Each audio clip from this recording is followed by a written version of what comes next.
Profesor Danilo Araw ng Kontra Daya. Ito ay napaka-importanteng paksa na ating pag-uusapan at kami po humihingi po sa inyo ng kooperasyon at tulong sa lahat ng ating tagapakinig para tayo makatulong sa vetting process ng mga kandidato sa halalan, particularly po sa mga party list group. Magandang umaga po, Profesor.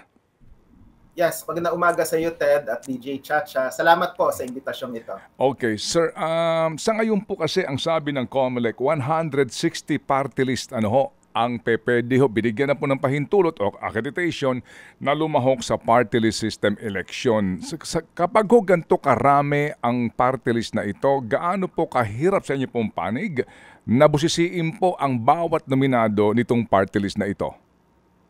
Challenging po siya kasi nung nakaraang election cycle, kung matatandaan mo, Ted at DJ Chacha, 177 yung ating mga sinure na party list group at batay sa aming pag-aaral noon, at least 70% ay bahagi ng political dynasty o kung di naman bahagi ng malalaking negosyo tulad nung na-interview nyo kanina, may dubious advocacy, may connection sa gobyerno o sa militar, may mga incumbent official na tumatakbo bilang party list nominee o kaya naman ay may court cases or criminal charges or particularly yung implicated sa PDAF scam.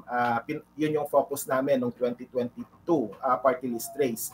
Kaya you can be assured, Ted, na pag-aaralan namin ng mabuti ito at nagpapasalamat kami na as early as now, ginagawa mo rin yung ganong klaseng advokasya, yung pagpo-profile para to some extent, papagaan yung trabaho namin. At saka syempre, mabilis na isisiwalat sa publiko yung mga bagay na dapat malaman as early as now, even without the need for consolidating everything about the 160 or so party list groups na tatakbo po. Opo. So, sir, sino po ang katuwang papo ninyo dito at gaano karami ang inyong mga tauhan dahil napakahirap nga isa-isahin po itong mga taong ito at yung talagang pagsiguro po sa ating ilalantad na informasyon sa katauhan ng mga bawat nominado? Meron naman po kaming mga pool of volunteers mula sa iba't ibang sektor, sa simbahan, sa information technology, sa akademya, na willing na magtrabaho. Noon pong Lunes, General Assembly. Okay, go ahead, sir. Opo, medyo naghahang yung ating internet. Sige po. Nagkaroon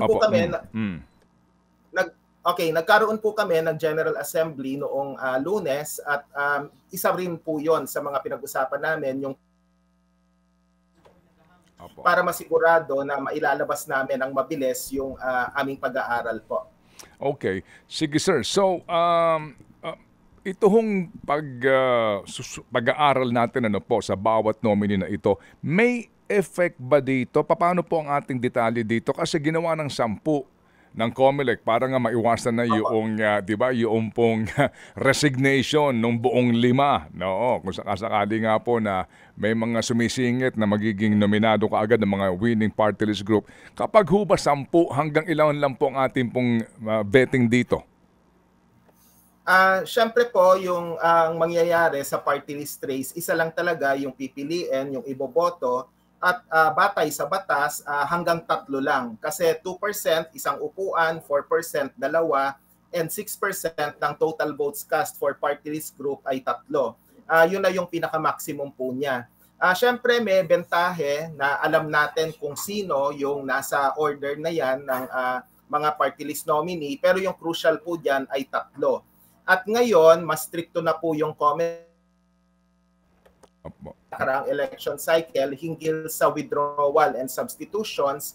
Kaya more or less, yung first 3, yun yung may posibilidad na maupo sa kung sakaling makuha nila yung 6% of total votes cast. Opo, sige po. So, kasi nga, kung 10 ito na isa-isahin, ang laki pong trabaho niyan, po? So, So, we focus perhaps on the first 5 or first 4 or first 3? Opo, tama po yan. Pero sa bahagi ng Kontra Daya, we try to err on the side of caution and we will try our best to profile lahat po ng 10. Okay. Kasi alam mo naman, sa politika, anything can happen at baka mamaya may makita na namang lusot or loophole in such a way that there will again be last-minute withdrawals or substitutions, lalo na kung naramdaman ng mga party list group na sila ay makakakuha ng isang upuan. Yun po yung nangyari nung nakaraan nung malapit nang maproklama yung ilang party list group, bigla na lang nagkakaroon ng substitution, and then for all you know, mga bahagi ng political dynasty ang siyang sumisingit para mag-substitute dun sa mga nag-withdraw. Opo, yung nga po ang aking pong ang aking katanungan na yan kung gaano ka-importante, Sir Dan. Kasi po, bagamat maganda yung adikain ng COMELEC ginawan 10, malay nyo may nagtatago sa pang-8 o pang-9 na yung pala ay contractor din po ng DPWH o kaya po'y political dynasty na kapag nangyari, mag-resign lahat na nasa ibabaw niya at siya ang papanay kapag pinalampas natin yung pong iba. So it's a must really that we have to, diba, to vet everyone sa 10 na ito, sir. Yes. Tama po yun. At saka ngayon pa lang, syempre ayokong pangunahan yung magiging resulta ng aming pag-aaral. Pero may napapansin na ako na nasa ika-5, ika-4 o kaya ika-5 pwesto, nasa ika-4 o ika-5 pwesto, pamilyar yung pangalan. So parang bahagi siya ng dynasty. So yun yung yun yung dapat din nating tingnan. Sir Ted, pwede bang mag-remark lang ako doon sa sinabing 800,000 na kailangang pera para makapagparehistro? Pwede po ba? Pasensya na po. Sandali, Prof. Dan. Mga kapatid, earlier today sa ating pong programa, kami po'y pinagbigyan ng pagkakataon ng first nominee ng Vendors Party List. Ito pong si Ma'am Malu Lipana na magkaroon kami ng panayam. Kung di po ninyo ito naabutan, paano mapapanood para doon sa mga late tuners? Sandali po, Sir Dan, sa mga late tuners, nakapanayam po naman yung first nominee nito pong Vendors Party List. Paano makakapanood ito? Para po mapanood nyo yung interview na yan, pwede kayo pumunta sa Radyo 5 Facebook page at sa News 5 Everywhere YouTube channel. Maging sa TikTok account po ng Radyo 5. Okay, yan po i-upload doon maya-maya po lamang ng kaunti. Natanong ko po sa kanya kay Ma'am Malu Lipana kung magkano po ang ginasta doon po sa accreditation. Ito pong tanong sa akin ngayon, at gusto ko magbigyan ng reaksyon ni Sir Danny dahil ang sabi niya po, noong una po kasi hindi niya matandaan daw, pero mga more or less 800,000 pesos ang kanila pong ginasta. Ano po ang inyong gusto sabihin po, Sir Dan? Okay, una sa lahat, humihingi ako ng dispensa na isisingit ko ito kasi alam ko naman bilang periodista may sarili kang mga tanong. So paumanhin po. Pero ano't ano pa man, gusto ko pong sabihin na bilang marginalized groups po, hindi po ganun kalaki yung halaga ng accreditation. Baka kasi ma-discourage yung mga nais tumakbo bilang party list group na mula sa laylayan ng lipunan. Batay po sa resolution po ng COMELEC, ang babayaran lang po ay yung filing fee at saka yung tinatawag na legal research fee. Batay po sa COMELEC Resolution 9366, more than 10 years ago, ang filing fee po ay 10,000 pesos. Tapos yung legal research fee po ay 100 pesos lang. So roughly mga 10,100 lang yung gagastusin. Medyo mahal pa rin sa pamantayan ng mga nasa laylayan ng lipunan pero hindi naman po aabot ng 800,000 pesos.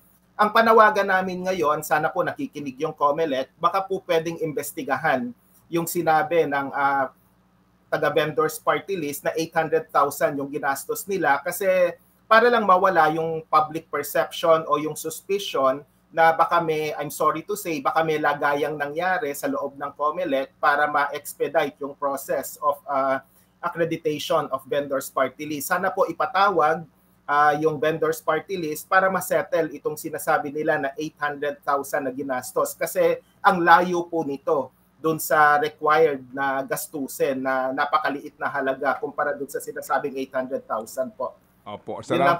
Salamat sa inyo pong panonood po sa ating pong panayam kanina, Sir Dan. At nanggaling nga po ito doon sa first nominee ng COMELEC at kanya rin pong inamin na kung tama ang pagkakaalala ko, siya ho ang nagpaluwal dito po sa gastusin na ito. At yun nga po, inamin po mismo nito pong Vendors Party List first nominee Bagamat hindi po sa una namin pagtatanong sa kanya, ano ba ang kanyang hanap buhay, negosyo, pag nagtitinda daw siya ng mga RTWs, etc. Pero siya po ay isa sa mga malalaking kontraktor ng DPWH kasi nga nabanggit ko kanina, yung halaga ng kontrata existing po nila sa DPWH. Doon po sir, kanina, ano po ang inyong reaksyon na ang first nominee at ang aking pong katanungan din doon po sa third nominee, kung may kaugnayan din po sa construction company, na ito nga po, inaamin po naman niya na sila po ang may-ari ng isang malaking construction company.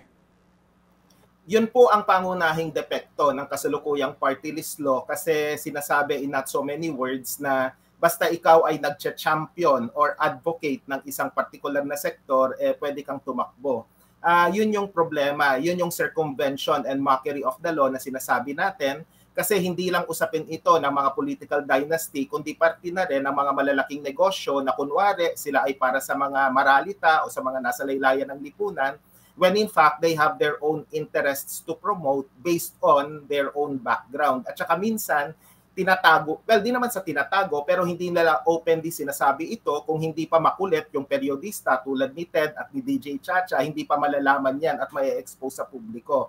So, salamat sa ginawa ninyong pagtatanong, makabuluhan po yon. Pero hindi na bago ito, Ted at DJ Chacha.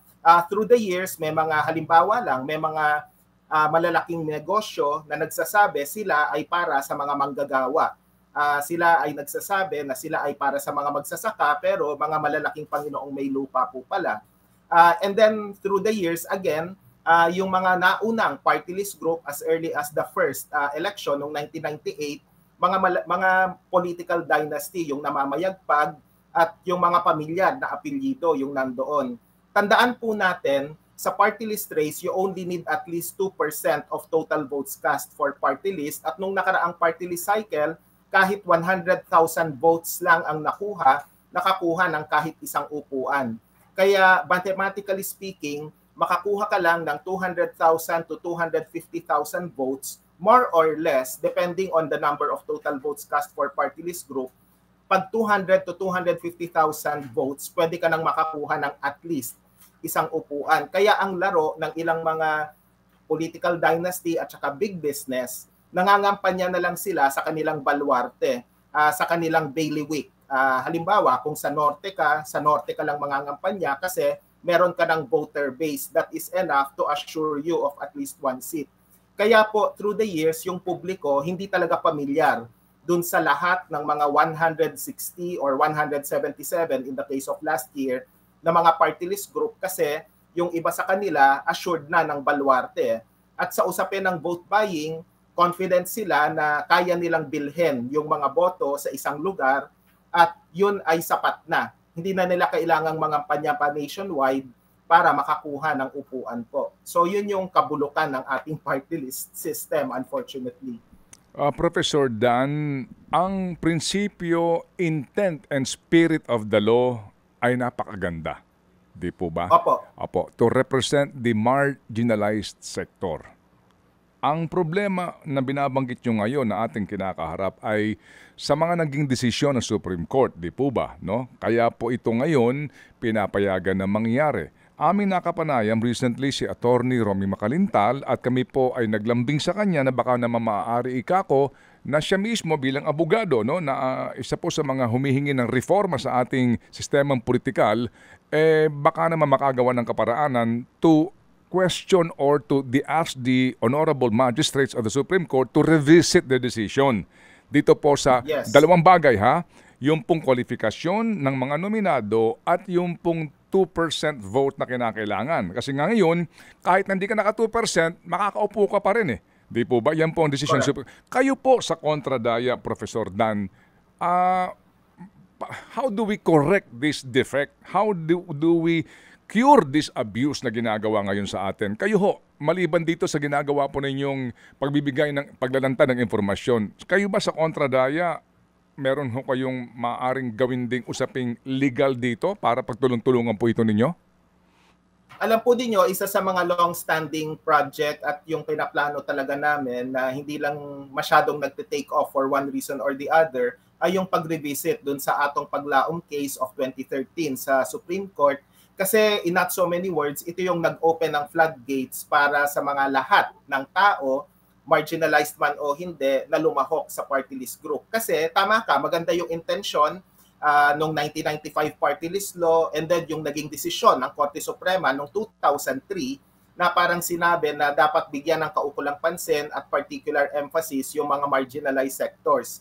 Pero dahil sa atong paglaom case nga nung 2013 na nabura yung ganong klaseng intention, at kahit na sino, for as long as you are an advocate of a particular sector, pwede ka nang tumakbo.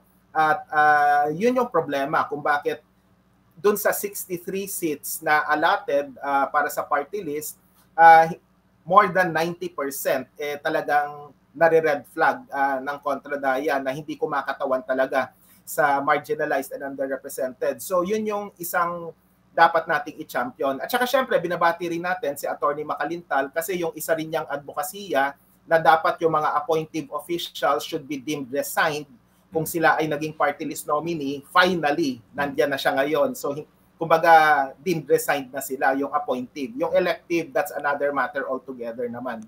Opo, and yung issue po, Sir Dan, di ba, na dapat makakuha ka muna ng 2% from the total number of votes cast in the party list. Dahil daw po sa sabi ng Supreme Court, kahit na hindi ka naka 2%, pero pataasan na lang po ng boto para mapunan yung 63 upuan. Kayo ho, ano po ang inyong tingin dito? Ito ho ba'y dapat na rin po, panahon na rin po para ho tayo manikluhod sa ating mga maestrado to revisit this decision?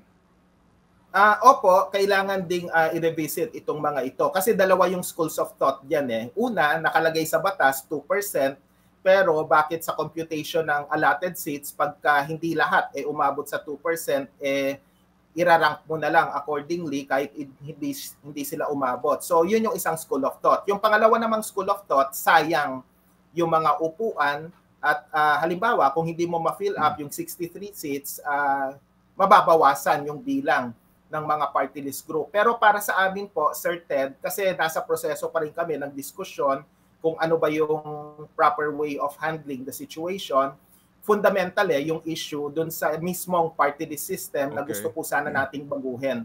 Kung marginalized, kung truly marginalized and underrepresented yung kinakatawan ng halos lahat, kung hindi man lahat na mga tumatakbo na party list group, wala namang problema kung below 2% yan kasi we can be assured that the 63 seats will be put to good use. So, sa amin, we address the fundamental issue first.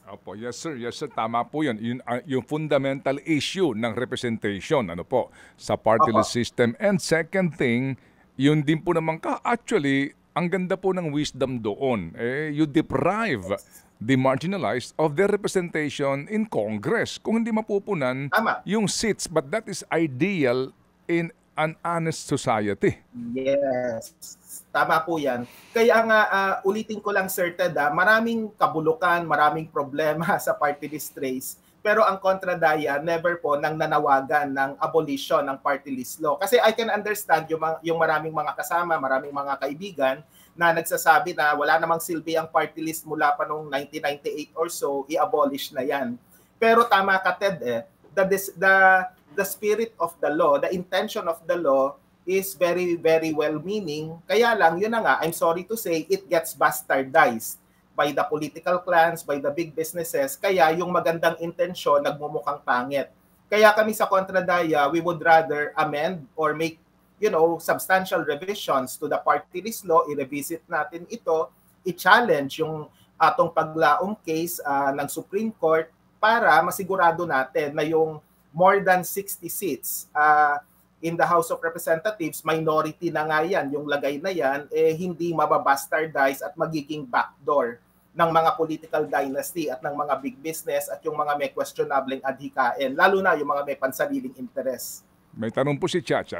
Yes po. Professor, sa Kontradaya din po ba, ilalabas ninyo o ilalabas nyo rin sa inyong mga websites or social media accounts yung listahan naman ng mga party list group na na-research ninyo na totoong nire-representa nila ang mga marginalized sector para sa mga kapatid natin, halimbawa totoong mga health workers sila o teacher na talagang ito talaga para sa inyo itong party list group na ito? Tama po yun kasi ang listahan namin, ano yan in the order of their ballot numbers. Usually ganon. O kaya minsan naman ginagawa naming alphabetical para mas madaling maintindihan. So itong dataset nito, just like in the past, open source po yan. So freely available. Tapos ito parang guide ito sa mga tao kung sino yung, para magbigyan sila ng idea kung sino yung karapat-dapat sa kanilang iboboto. So, tama ka, DJ Chacha. So, lahat ng party list pag-aaralan at mula dun sa datos, people will get an idea kung alin yung quote-unquote matino at alin yung quote-unquote na hindi matino. So, lahat po yan i-cover po namin. Opo. And Sir, Professor, hindi ba din kaya, kasi wala pa ho tayong nababasa, narinig o nalaman na ginawa pong pag-aaral sa sapat na kaalaman ng mga botante tungkol sa party list system. Hindi kaya din po ito ang pagkukulang dito at panahon na rin po para mismo ang COMELEC ay maging proactive dito para po bigyan edukasyon ang taong bayan. Ano ba ang ibig sabihin ng party list election? Okay, magandang tanong po yan. Sa mga voter education program ng maraming election watchdogs, hindi lang Kontradaya kundi yung iba pa, kasama rin yung ilang remarks about the party list elections and the party list system. And to be fair to the COMELEC, sa pagkakaalam ko, kahit sa kanilang mga module, kasama yung party list, pero tama ka Ted, kulang pa. At kailangan pag-ibayuhin pa yung pag-aaral tungkol dito, lalo na yung critical analysis of how it has been bastardized through the years, I'm sorry to say.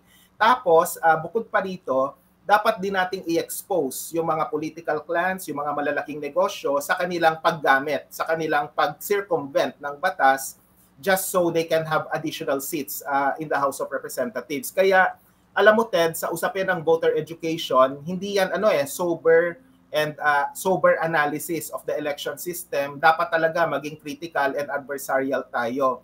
Tapos ito, hindi naman natin pinupuna yung media at di naman natin sinasabing kasalanan nila. Pero sa aming pag-aaral, nung ako ay consultant pa ng Center for Media Freedom and Responsibility, kasi pinag-aralan din namin yung election coverage through the years noon, lumalabas na sa panahon ng halalan, underreported aspect ng election coverage yung party list race. Or kung naku-cover man, ito ay dahil sa merong sikat na tumatakbo, tulad na rin sa senatorial and local elections, hindi lahat naku-cover, kundi yung mga pro-administration candidates na bibigyan ng undue advantage, airtime, or space sa media. Tapos yung marami sa mga party list groups ay hindi talaga nabibigyan ng kaukulang espasyo para i-articulate yung kanilang mga adhikain o yung kanilang mga pangako sa electorate. Kaya Ted, may susing papel din dito yung media sa usapin ng party list elections para magbigyan sana ng kaukulang coverage. Kaya, kumbaga may mga notable exceptions. So, syempre, kasama na kayo roon sa nagbibigay ng kaukulang espasyo sa party list. Pero, sana mas marami pang mga programa at mas marami pang news media organization yung magfo-focus dito.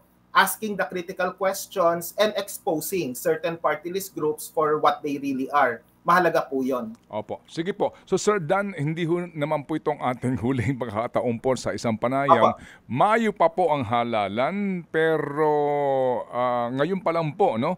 Kayo mismo, kami dito ay nagsisimula na po dito po sa ating advokasya na sa transparent nga po, no, na pagkilatis sa ating mga nominado sa party list. So meron na ho ba kayong timetable? Ito ba hihintayin nyo muna lahat o kahit pa paano po maglalabas kayo pa isa-isa ng mga party list po sa inyo pong agad na research para po yung propagation of information maganda na rin po ito, maaga. Maaga pa lang po, malantad na. Hindi naman sa ayaw sisira, kumbaga ayaw mong sabihin nila na wag iboto ito, pero pinakamainam nga po talaga, malantad ang katotohanan, sino ba ang mga uupo na nasa likod sa mga party list na ito? How soon can you do that, sir?